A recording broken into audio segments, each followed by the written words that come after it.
The smell of summer was still in the air, but the faint bite of impending fall seemed to creep into Estevan, Saskatchewan, Canada, on the weekend of July 9th, 2004. It was an unusually chilly summer night when 13-year-old Courtney Struble was last seen walking home around midnight on a busy highway that connected Estevan to the United States and beyond. This is yet another frustrating case of nobody talking, nobody seeing anything, and yet another young life snuffed out before it even had a chance to really begin. Courtney's family will never know the footprint that she could have made on this world. Courtney will never get the opportunity to do the things that most of us take for granted.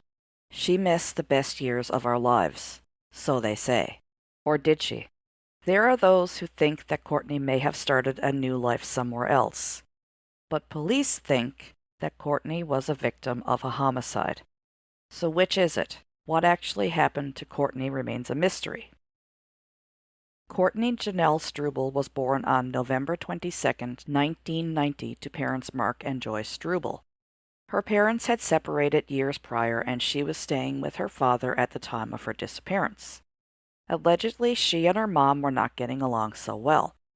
Nothing out of the ordinary, really, for a 13-year-old girl and her mother. She was described as 5 foot 3 inches tall, weighing between 110 and 125 pounds. She had short, light brown hair and hazel eyes. Courtney had a birthmark on the nape of her neck and a 1.5-inch scar on her left shin. Family and friends describe her as spunky, the kind of girl who was up for anything. She was outgoing, bubbly, fearless, and the kind of person that could get along with just about anybody.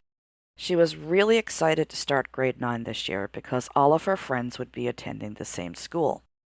Courtney lived in the city of Estevan, Saskatchewan, which is only about 16 kilometers north of the Canada-US border. On the night of July 8, 2004, Courtney and 2 of her friends, 2 brothers, were hanging out at the boys' parents' vet clinic on the outskirts of Estevan. The kids watched a movie, and afterwards, one of the boys offered Courtney a ride home. But for some reason, she declined and chose to walk instead. She left the vet clinic heading back into Estevan sometime around midnight.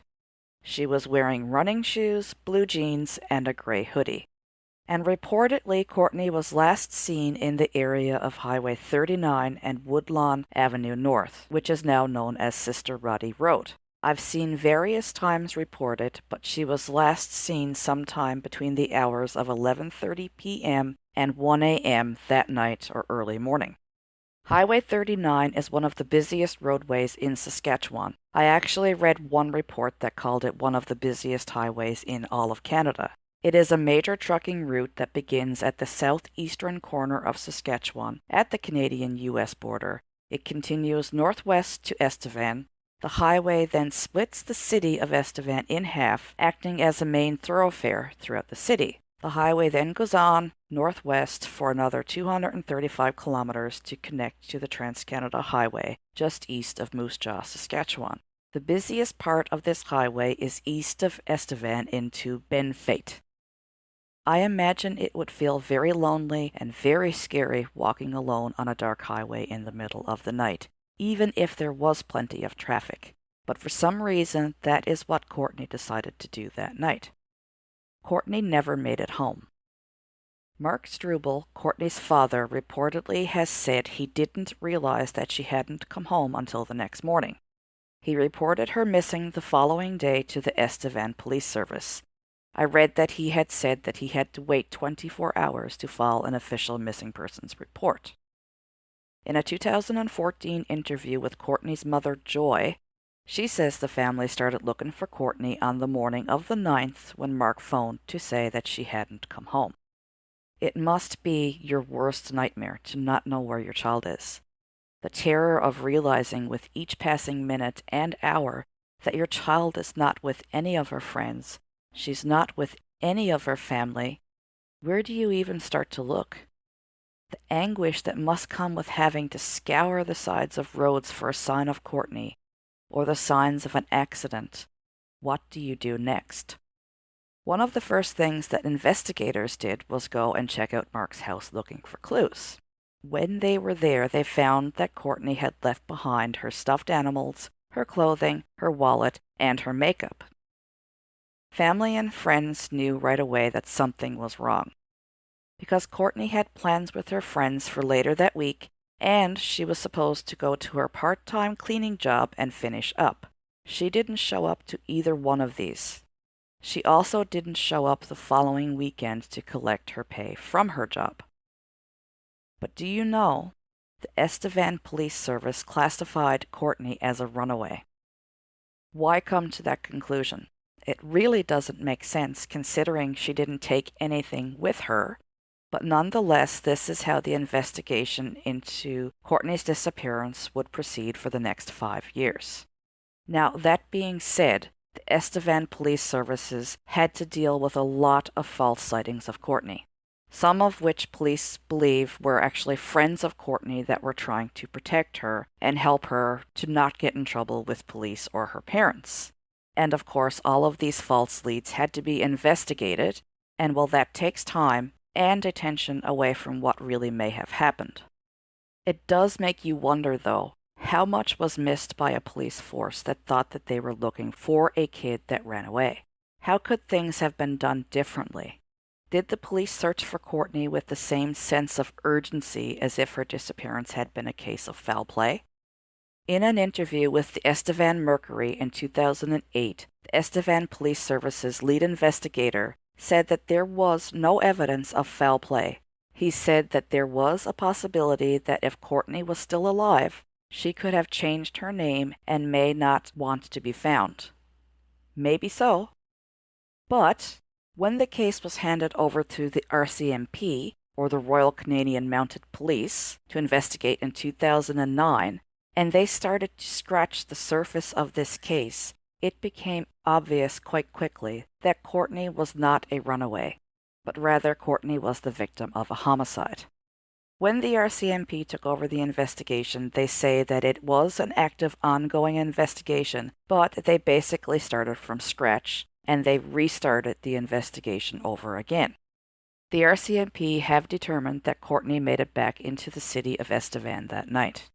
Moreover, there were facts about Courtney that just were not consistent with a girl who ran away, such as her part-time job, her plans with her friends, and all of her personal belongings being left behind. Furthermore, investigators have also determined that there has been no banking activity, and Courtney's Saskatchewan health card has not been used since she disappeared. Child Find Saskatchewan had the case registered with them. They put out missing persons posters. They did a lot of work through social media and with Saskatchewan newspapers. They placed Courtney's photo in various papers across the province, but still, Courtney remains missing. Child Find has also said that they received some tips about Courtney, but so far none of this has led to anything that helped further the investigation. Not much has been reported by police as to what they believe happened to Courtney, but they do say that they have a theory of what had happened, and they are working on trying to piece everything together, but that they still do not have enough evidence to lay charges. It sure does sound like they have a prime suspect or suspects in mind, but have not publicly stated so. The two friends that were with Courtney that night, the two boys that she watched the movie with at the vet clinic, have been cleared by investigators. That much is public knowledge. Of course, the RCMP say that there is information that they can't share with the media or the public at this time just to protect the investigation. And although they have not publicly named a suspect, they have gone so far as to say that they believe that information relating to Courtney's disappearance, including her body, is located in and around the city of Estevan. As with any cold case, the RCMP believes someone knows something, because, really, somebody always does know something. But like most cases, they are not coming forward for whatever reason. We're missing those pieces of that puzzle, and we haven't found her yet, and 15 years is a long time. And how we're going to get those pieces, I don't know, other than the person who knows what's going on. Even if they don't know what's relevant to them, if they come forward to us, we know where that piece maybe lies in that puzzle, and it can push forward an investigation. Sometimes all it takes is one phone call, and it can change the whole scope of an investigation. Police have put considerable effort interviewing people in Estevan and even other provinces trying to piece together what happened that night. They do believe they do know what happened, but knowing what happened and being able to prove it beyond a reasonable doubt in court are two separate things. Police are searching for evidence that can stand up in court or lead them to the location of Courtney's body. And there have been numerous searches since Courtney went missing. In 2014, police used aerial drones and ground-penetrating radar to try and find Courtney, but to no avail. Also in 2014, officers launched a poster campaign in conjunction with the 10-year anniversary of Courtney's disappearance, but that didn't result in Courtney's body being found or any arrests taking place either. In a July 9, 2019 CBC News article, Courtney's friend talks about how the circumstances that followed July 9, 2004 seemed out of place and Courtney's silence was unusual. She recalls that Courtney had felt that her home life was turbulent and she had trouble with certain family members, and that Courtney would often stay with friends or she would call her grandmother. In this same article, a sergeant with the RCMP noted that Courtney's trouble at home was reported to police when she did first go missing. The latest report that I could find about Courtney was in a July 2020 Estevan Mercury article, when Jessica Cantos with the Saskatchewan RCMP's media relations said that there has been no new information come forward to assist the investigators with the RCMP's Major Crimes Unit at this time. Tips still come in to police, though, and usually the anniversary of Courtney's disappearance tends to bring the case back to the forefront, and in return, members of the public reach out to the police and provide information. But Courtney is still missing. As for her family, they still have no closure. It's been said to me many times that time heals all wounds. That's a lie. It doesn't. And losing a child's like losing a limb. You learn to function without it, but every day you miss it and you mourn for it, and you need answers.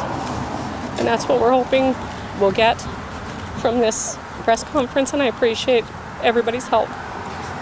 In any kind of investigation where you have a disappearance or a missing person, there many times there are people that are either unwilling or unable or frightened to provide information to the police. If nothing's found in this immediate search, then what happens?